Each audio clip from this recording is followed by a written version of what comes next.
my people are bent to backsliding from me. Though they called them to the Most High, none at all would exalt him. How shall I give thee up, Ephraim? How shall I deliver thee, Israel? How shall I make thee as Admah? How shall I set thee as Zeboim? Mine heart is turned within me. My repentings are kindled together. I will not execute the fierceness of mine anger. I will not return to destroy Ephraim, for I am God, and not man, the Holy One in the midst of thee, and I will not enter into the city. They shall walk after the Lord. He shall roar like a lion. When he shall roar, then the children shall tremble from the west. They shall tremble as a bird out of Egypt, and as a dove out of the land of Assyria, and I will place them in their houses, saith the Lord. Ephraim compasseth me about with lies, and the house of Israel with deceit. But Judah yet ruleth with God, and is faithful with the saints. Chapter 12. Ephraim and Judah reproved. First verse. Ephraim feedeth on wind, and followeth after the east wind. He daily increaseth lies and desolation, and they do make a covenant with the Assyrians, and oil is carried into Egypt. The Lord hath also a controversy with Judah, and will punish Jacob according to his ways, according to his doings will he recompense him. He took his brother by the heel in the womb, and by his strength he had power with God. Yea, he had power over the angel, and prevailed. He wept and made supplication unto him. He found him in Bethel, and there he spake with us. Even the Lord God of hosts, the Lord is his memorial. Therefore turn thou to thy God, keep mercy and judgment, and wait on thy God continually. He is a merchant, the balances of deceit are in his hand. He loveth to oppress.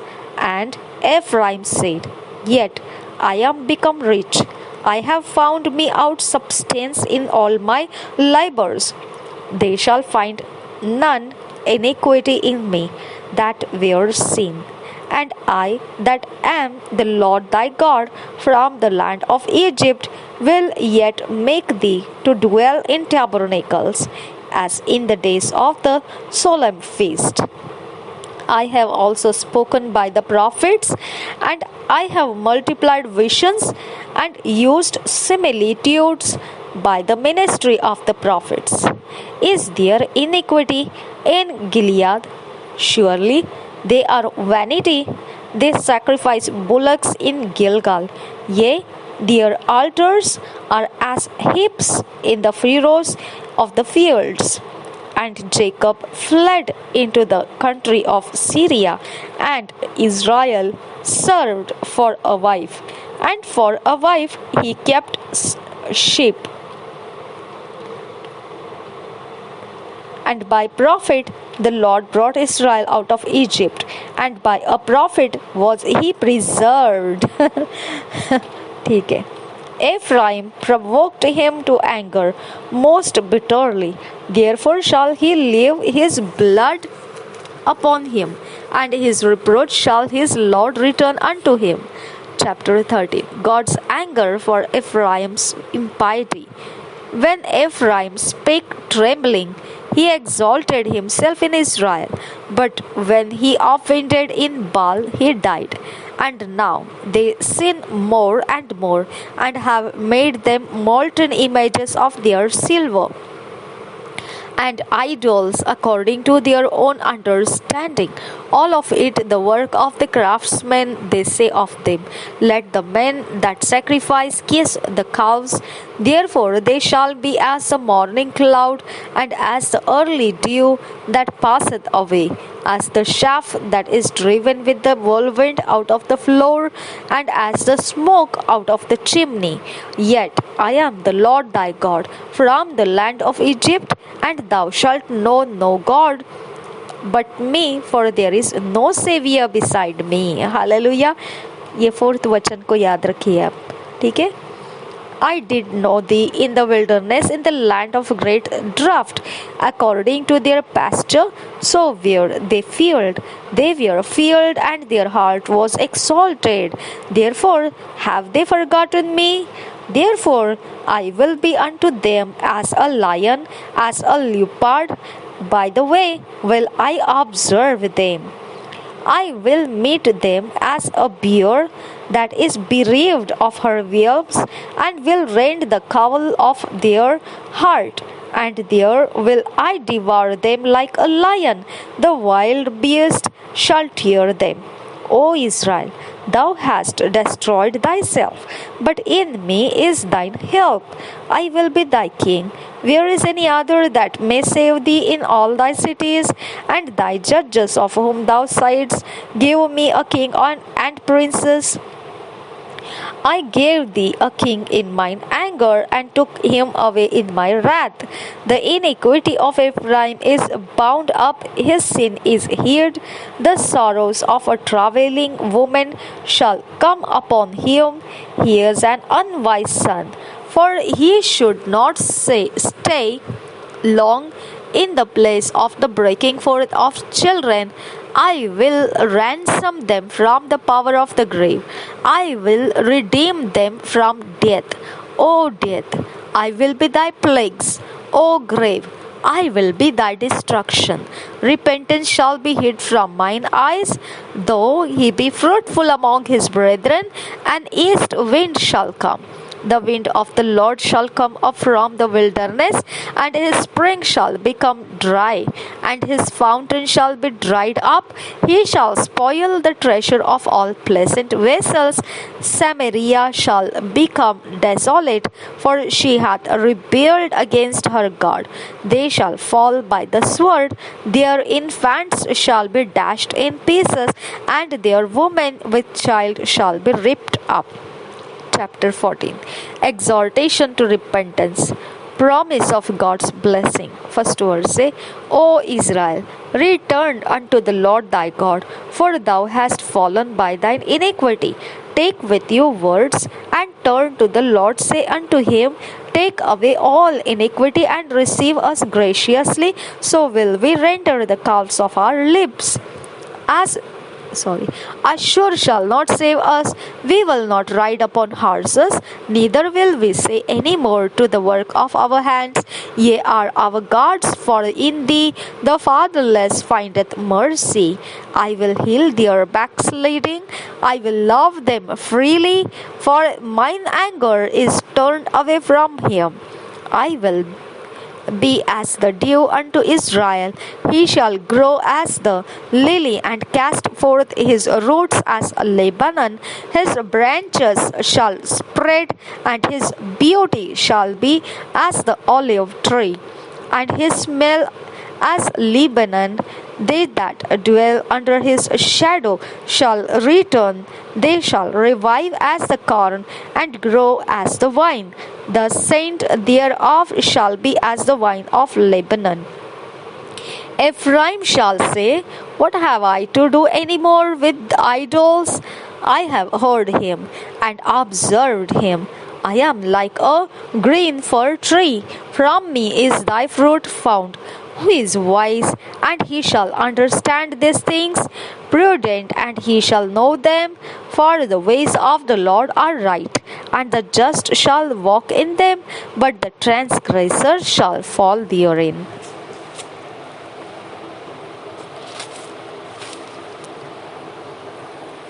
हम पढ़ेंगे होशे की भविष्यवाणी की पुस्तक 11, 12, 13, 14 अध्याय BSI Bible में से. विद्रोही इसराइल के प्रति परमेश्वर का प्रेम। जब इसराइल बालक था तब मैंने उससे प्रेम किया और अपने पुत्र को मिस्र से बुलाया, परंतु जितना वे उनको बुलाते थे उतना ही वे भागे जाते थे। वे बाल देवताओं के लिए बलिदान करते और खोदी हुई मूर्तों के लिए धूप जलाते गए। मैं ही एप्रैम को पाँव पाँव चलाता था और उनको गोद में लिए फिरता था, परंतु वे न जानते थे कि उनका चंगा करने वाला मैं हूँ। मैं उनको मनुष्य जानकर प्रेम की डोरी से खींचता था, और जैसा कोई बैल के गले की जोत खोलकर उसके सामने आहार रख दे, वैसा ही मैंने उनसे किया। वह मिस्र देश में लौटने न पाएगा, अश्शूर ही उसका राजा होगा, क्योंकि उसने मेरी ओर फिरने से इनकार कर दिया है। तलवार उनके नगरों में चलेगी और उनके बेंटों को पूरा नष्ट करेगी, और यह उनकी युक्तियों के कारण होगा। मेरी प्रजा मुझसे फिर जाने में लगी रहती है, यद्यपि वे उनको परम प्रधान की ओर बुलाते हैं, तो भी उनमें से कोई भी मेरी महिमा नहीं करता। हे एप्रैम, मैं तुझे कैसे छोड़ दूं? हे इस्राएल, मैं कैसे तुझे शत्रु के वश में कर दूं? मैं कैसे तुझे अदमा के समान छोड़ दूं और सबोयम के समान कर दूं? मेरा हृदय तो उलट पुलट हो गया, मेरा मन स्नेह के मारे पिघल गया है। मैं अपने क्रोध को भड़कने न दूंगा, और न मैं फिर एप्रैम को नाश करूंगा, क्योंकि मैं मनुष्य नहीं परमेश्वर हूँ। मैं तेरे बीच में रहने वाला पवित्र हूँ। मैं क्रोध करके न आऊँगा। वे यहोवा के पीछे पीछे चलेंगे। वह तो सिंह के समान गरजेगा, और तेरे लड़के पश्चिम दिशा से थरथराते हुए आएंगे। वे मिस्र से चिड़ियों के समान और अश्शूर के देश से पंडुकी के भांति थरथराते हुए आएंगे, और मैं उनको उन्हीं के घरों में बसा दूंगा। यहोवा की यही वाणी है। इस्राएल और यहूदा की भर्त्सना। 12 वचन से आगे। एप्रैम ने मिथ्या से और इस्राएल के घराने ने छल से मुझे घेर रखा है, और यहूदा अब तक पवित्र और विश्वास योग्य परमेश्वर की ओर चंचल बना रहता है। 12 अध्याय पहले वचन से। एप्रैम पानी पीटता और पुरवाई का पीछा करता रहता है। वह लगातार झूठ और उत्पात को बढ़ाता रहता है। वे अश्शूर के साथ वाचा बांधते और मिस्र में तेल भेजते हैं। यहूदा के साथ भी यहोवा का मुकद्दमा है, और वह याकूब को उसके चाल चलन के अनुसार दंड देगा। उसके कामों के अनुसार वह उसको बदला देगा। अपनी माता की कोख ही में उसने अपने भाई को अड़ंगा मारा, और बड़ा होकर वह परमेश्वर के साथ लड़ा। वह दूत से लड़ा और जीत भी गया। वह रोया और उससे गिड़गिड़ाकर विनती की। बेतेल में वह उसको मिला, और वही उसने हमसे बातें की।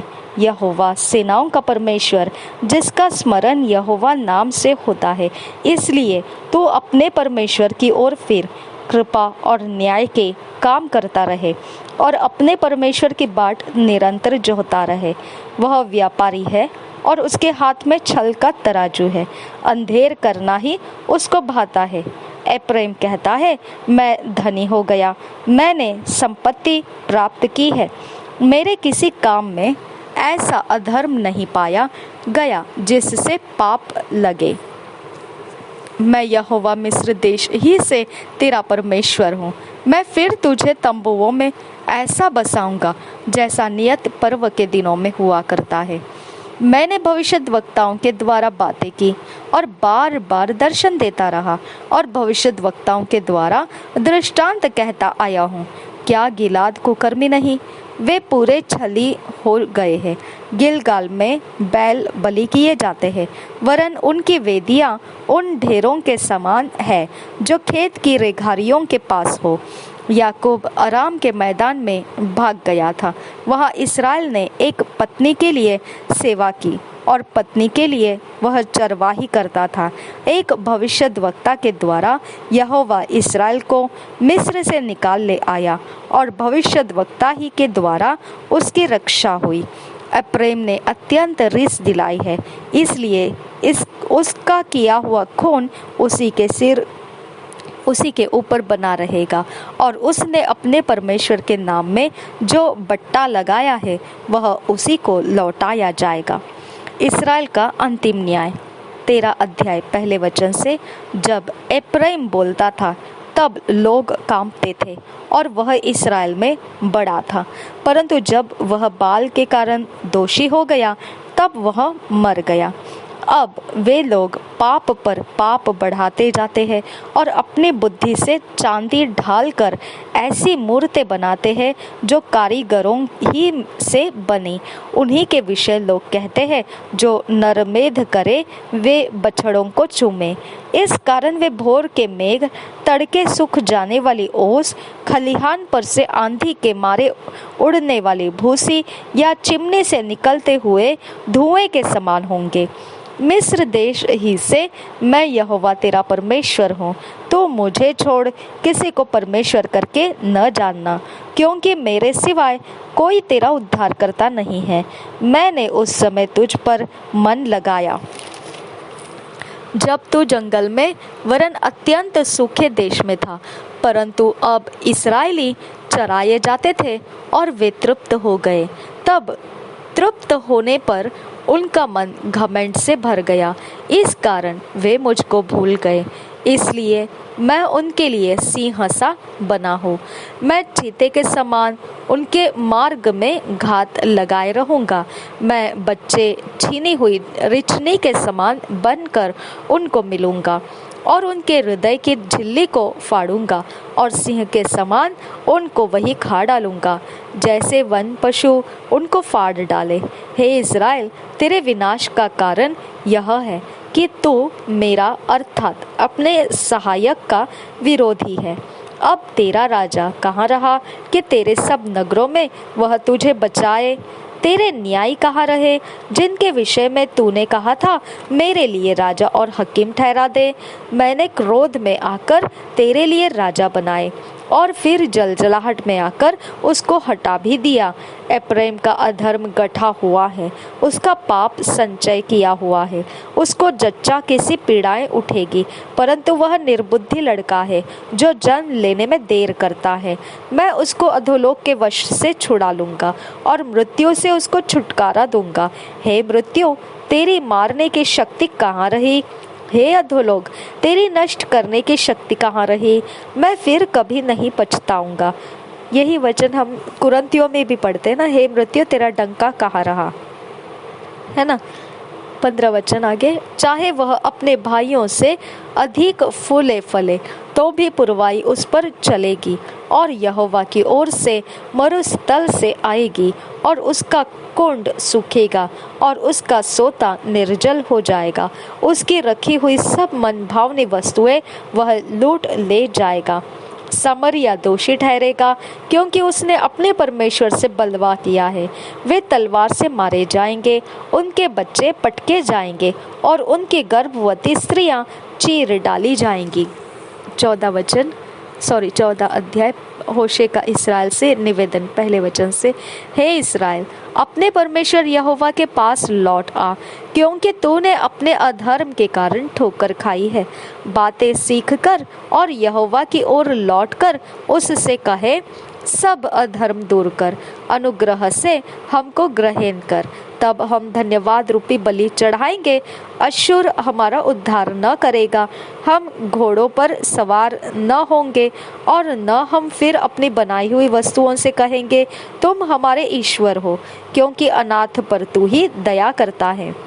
इस्राएल के लिए नए जीवन की परमेश्वर की प्रतिज्ञा 4 वचन से आगे। मैं उनकी भटक जाने की आदत को दूर करूंगा, मैं सेंत मेंत उनसे प्रेम करूंगा, क्योंकि मेरा क्रोध उन पर से उतर गया है। मैं इस्राएल के लिए ओस के समान होऊंगा, वह सोसन के समान फूले फलेगा और लबानोन के समान जड़ फैलाएगा। उसकी जड़ से पौधे फूट कर निकलेंगे, उसकी शोभा जैतून की सी और उसकी सुगंध लबानोन की सी होगी। जो उसकी छाया में बैठेंगे वे अन्न के समान बढ़ेंगे, वे दाख लता के समान फूले फलेंगे और उसकी कीर्ति लबानोन के दाख मधु की सी होगी। अप्रैम कहेगा, मूर्तों से अब मेरा और क्या काम। मैं उसकी सुनकर उस पर दृष्टि बनाए रखूंगा। मैं हरे सनोवर सा हूँ, मुझे से तो फल पाया करेगा। निष्कर्ष 9 वचन से आगे, जो बुद्धिमान हो वही इन बातों को समझेगा, जो प्रवीण हो वही इन्हें बूझ सकेगा, क्योंकि यहोवा के मार्ग सीधे हैं और धर्मी उनमें चलते रहेंगे, परंतु अपराधी उनमें ठोकर खाकर गिरेंगे। हालेलुया। क्या बोला है? परंतु अपराधी उनमें ठोकर खाकर गिरेंगे। हाँ, क्या बोला है? यहोवा के मार्ग सीधे हैं, ठीक है, और धर्मी उनमें चलते रहेंगे, है ना।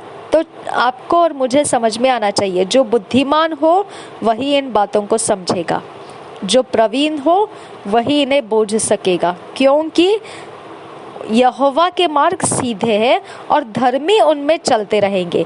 यानी बुद्धिमान का और प्रवीण होना, ओके, ये दोनों बातें धर्मियों के अंदर है। समझ में आया?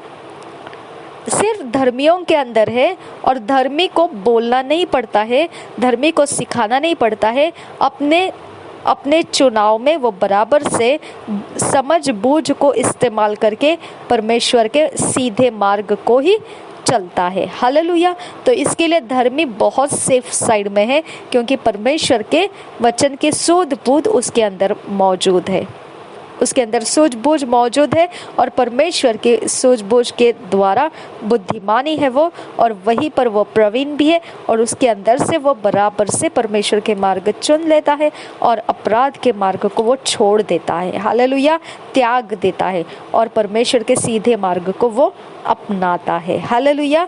तो इस प्रकार से अपराधी जन जो है वो परमेश्वर के सीधे मार्ग से ठोकर खाएंगे और गिरेंगे। हालेलुया। तो हमारे अंदर क्या है? परमेश्वर के सीधे मार्ग है, तो हमसे सभी लोग क्या करते हैं? ठोकर खा लेते हैं।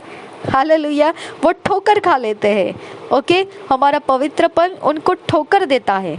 ओके, हमारा सीधाई का रास्ता उनको ठोकर देता है, हमारा सच बोलना उनको ठोकर देता है, हमारा प्रार्थना करना उनको ठोकर देता है ना, हमारा उपवास करना उनको ठोकर देता है, परमेश्वर में आनंद करना उनको ठोकर देता है ना, वचनों को बांटना उनको ठोकर देता है। ओके, तो हमारा सीधा मार्ग है और हमारा मार्ग उनको क्या करता है? ठोकर देता है। ओके, और सिर्फ वो ठोकर खाते नहीं है, वो ठोकर खाकर गिर जाते हैं, यानी दुष्टता करने लगते हैं। हालेलुया। गिर जाना मतलब दुष्टता का काम करना। हालेलुया। वो सिर्फ ठोकर खा के चुप नहीं बैठते हैं, बदला लेते हैं। हाँ, काइन क्या किया? ठोकर खाया, लेकिन चुप नहीं बैठा, आबेल की हत्या कर दी, है ना। तो कभी किया? मौका देखकर, है ना। तो वैसा ही यीशु मसीह की भी परीक्षा करने के लिए कौन आया? शैतान। और क्या किया उसने? अगले मौके के ताक में वो चला गया, है ना। जब यीशु ने सामना किया ढिठाई से और उसको पलटा दिया, तो उसने क्या किया? अगला समय देखने के लिए वो चला गया। अब दूसरा कौन सा समय मिलेगा इसको पकड़ने का, है ना। तो हर बार शैतान ने समय पकड़ने की कोशिश की थी, लेकिन वो पकड़ नहीं पाया। आमीन। तो इस प्रकार से परमेश्वर पुनरुत्थान का आत्मा हमको दिया है, जो इस जगत के अंदर जो हमारा पीछा करने वाला गरजता हुआ सिंह की मानिंद फाड़ खाने के लिए हमको ढूंढता फिर रहा है और मौके की ताक में बैठा हुआ है। ओके, तो ये सब फेल कर देगा परमेश्वर। क्यों फेल कर देगा? हमारे अंदर बुद्धिमानी है, हमारे अंदर परमेश्वर के सीधे मार्ग की सूझबूझ है, तो हमारे चुनाव जो है ना वो हमको बचा लेंगे। हालेलुया। हम जो फैसला लेंगे वही हमारी रखवाली करेगा। ओके, हमारे अंदर का रास्ता, अचानक से हमारा कोई भी रास्ता, कौन सी दिशाओं में हमको क्या करना है, झपट कर हम उस दिशा में हो जाएंगे और लोग देखते बैठेंगे, अरे हमने तो ये प्लान किया था, ये कहाँ गायब हो गए। ओके, तो परमेश्वर का रास्ता ऐसा है कि वो शत्रु के हाथ नहीं लगने देता है हमको। आमीन। और वो ही लोग जो अपराध करते हैं हमारे मार्ग के कारण चिढ़ जाते हैं, ओके, और दुष्टता करते हैं। समझ में आया?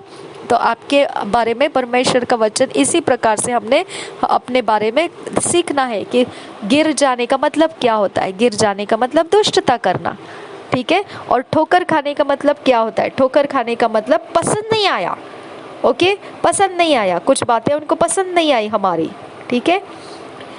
Thank you Jesus. परमेश्वर हमें फिट एंड फिक्स कर, इन वचनों के अधीन कर हमको, और नासरी यीशु के नाम में विनती करते हैं कि हमें ईश्वरीय रचना डिवाइन ऑर्डरलीनेस में लेकर आ।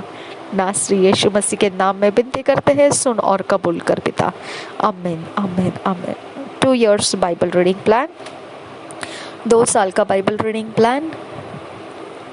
जॉन 19 चैप्टर 38 वर्स से 42 वर्स, 2 क्रॉनिकल्स 25 चैप्टर, यूहन्ना रचित सुसमाचार 19 अध्याय का 38 से 42 वचन तक, और दूसरा इतिहास 25 अध्याय। 2 साल के Bible reading plan, 2 years Bible reading plan. हमने फैसला किया है ऐसा कि हम अकेले में बैठकर पढ़ेंगे। जब हम अकेले में बैठकर पढ़ रहे होते हैं तो वो समय परमेश्वर हमारे व्यक्तिगत जीवन में बताता है कौन सा सीधा मार्ग हमको ठोकर दिला रहा है, ओके, कौन सा सीधा मार्ग हम आज्ञा पालन नहीं कर पा रहे, बल्कि उसके ठोकर खाने के कारण हमारे अंदर से उसके प्रति दुष्टताई के बर्ताव उपज रहे हैं, कड़वी जड़ हमारे काम कर रही है। समझ में आया?